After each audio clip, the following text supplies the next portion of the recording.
మొత్తం ఒక రెఫరెండం లాగా బహుశా హిస్టరీలో అట్లీస్ట్ ఇటీవల హిస్టరీలో మనకైతే కొత్త ఫస్టే. ఎందుకంటే ఏపీ చీలిన తర్వాత ఇది ఫస్టే. ఎప్పుడో ఉమ్మడి రాష్ట్రంలో ఒకసారి 80s లో ఎప్పుడో అన్నారు కానీ జరిగింది కానీ ఇంత పకడ్బందీగా ఇప్పుడు కూడా మీరు మీడియా వాళ్ళు కూడా చూపించారు మీకు కూడా. ప్రతి చోట జనంలోకి వెళ్లి అయ్యా మీరు ఎవరెవరైతే దీన్ని వ్యతిరేకిస్తారో సంతకాలు చేయండి అంటే మేము చేస్తామని ముందుకు వచ్చి చేశారు ప్రజలు, అన్ని వర్గాల ప్రజలు. దాంట్లో అందరూ ఉన్నారు, ఏమంతా పేదలే కాదు, మధ్యతరగతి వాళ్ళు ఉన్నారు, సమాజ శ్రేయస్సు కోరుకునే వాళ్ళు ఉన్నారు, సమసమాజం కావాలనుకునే వాళ్ళు ఉన్నారు. ఈ ఇన్ఈక్వాలిటీస్ తగ్గితే చాలు, వైద్యం ఇంత కాస్ట్లీ తట్టుకోలేమనేది ఉన్నారు, అలాంటి వాళ్ళు ఉన్నారు. వాళ్ళు సంతకాలు చేశారు.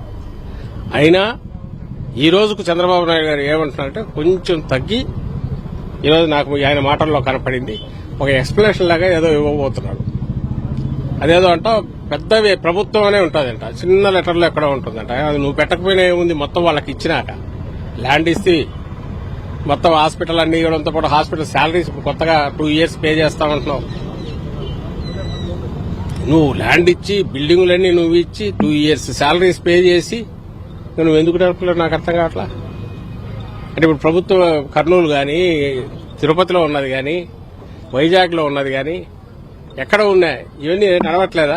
ఎందుకు జగన్మోహన్ రెడ్డి గారు వచ్చాక తిరుపతిలో స్టార్ట్ చేసిన చిన్నపిల్లల హార్ట్ సర్జరీస్ కు సంబంధించి పెట్టిన సూపర్ స్పెషాలిటీ ఆసుపత్రి అది నడవట్లేదా? ది బెస్ట్ సర్వీసెస్ ఎక్కడ ఉన్నాయంటే అక్కడ నుంచి వస్తున్నాయి. స్టూడెంట్స్ ఏ కాలేజీలో కోరుకుంటున్నారు? ఫస్ట్ ప్రిఫరెన్స్ గవర్నమెంట్ కాలేజీలు, మెడికల్ కాలేజీలు కోరుకుంటున్నారు. ఎందుకు? అక్కడికి వచ్చే పేషెంట్లు కానీ అక్కడ డెడికేటెడ్ గా ఉండే సర్వీసెస్ కానీ వీళ్లకు అలాంటి మంచి శిక్షణ ఇస్తాయని ఆశతో చేరుతున్నారు ఫస్ట్ ప్రిఫరెన్స్. ఇది అందరికీ తెలుసు. పోనీ నువ్వన్నట్టు ఏదైనా మెయింటెనెన్స్ అన్నదానికి ఆ రోజు జగన్మోహన్ రెడ్డి గారు సెల్ఫ్ ఫైనాన్సింగ్ దీంట్లో పెట్టారు. ఆ రోజు ఏమన్నాను, మేము వచ్చిన తర్వాత మొత్తం తీసి ఉచితం చేస్తానని. మరి వచ్చిన నెలకే ఎట్లా దీన్ని వర్క్స్ అన్ని స్టాప్ చేసి ప్రైవేట్ తీసుకెళ్ళాం? అంటే ముందే ఇంటెన్షన్ ఉన్నట్టే కదా ఆయనకు, చంద్రబాబు నాయుడు గారికి.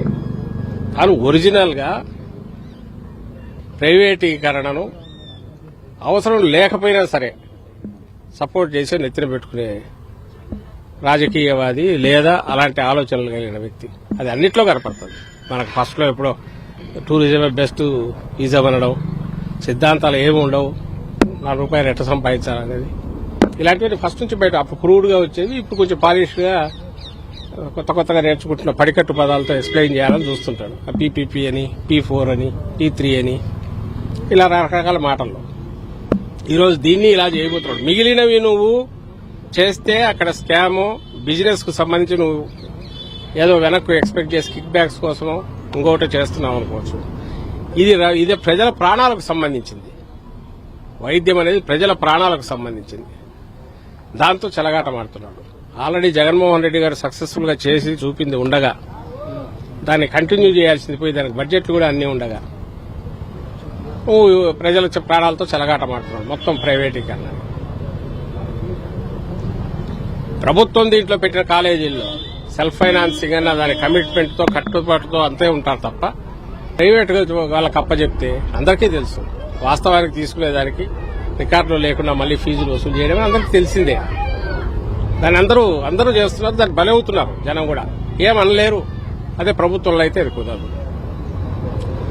వైద్య సేవలు ఉచితంగా వస్తాయి. ఈరోజు ఏమంటున్నాడు, 100% అవుట్ పేషెంట్ ఫ్రీ అంట, 70% ఇన్ పేషెంట్ దాంట్లో కూడా ఉచితం అంట.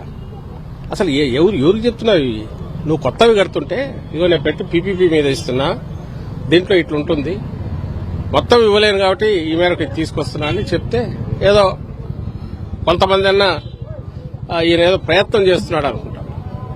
జగన్మోహన్ రెడ్డి గారు ఆల్రెడీ ప్రూవ్ చేసిన దాంట్లో అవసరం లేదు, ప్రభుత్వమే నడపచ్చు, ది బెస్ట్ ఫెసిలిటీస్ ఇవ్వచ్చు, బెస్ట్ ట్రీట్మెంట్ ఇవ్వచ్చు, బెస్ట్ ఫ్యాకల్టీని తయారు చేసుకోవచ్చు అని ప్రూవ్ చేశాక మెడికల్ కాలేజీలు వీటిని పెట్టడం ద్వారా లేదా వైద్య టీచింగ్ హాస్పిటల్స్ ఇచ్చేశాక నువ్వు ఈరోజు మళ్లీ పక్కకు పోవడం అంటే ఖచ్చితంగా ఇది పెద్ద కుంభకోణం. మామూలు ఇది కాదు. రెండవ కుంభకోణం, శాలరీస్ 2 years పే చేస్తాను.